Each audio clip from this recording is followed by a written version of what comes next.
Hello, beautiful friends. It is Lynette and Nikki here, and we are so excited that Travis and Taylor are engaged. But who really cares about that ring? It is a cushion-cut, handcrafted, antique style, 18-karat yellow gold ring.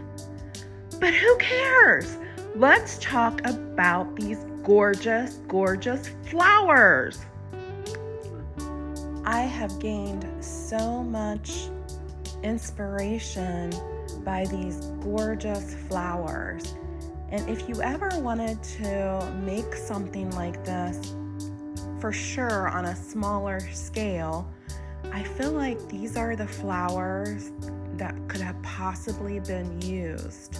Starting off with white delphiniums, one of my favorite flowers, pink Lisanthus, purple Lisanthus, white Limelight Hydrangeas, white Gomphrena, salmon color roses, and I believe it is English ivy and maybe some seeded eucalyptus coming out of the urn. And on the pergola or the rose trellis, I believe is curly willow, and then coming down from the chandelier, I believe is again seeded eucalyptus. Oh my goodness, I really want to go buy a bunch of cut flowers and try to make my urns look like this. This is the type of inspiration we're all looking for.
Congratulations to the beautiful, beautiful couple, and they found their passion. Now you take this as some inspiration and go find your passion today. Thank you guys. Don't forget to hit that subscribe button.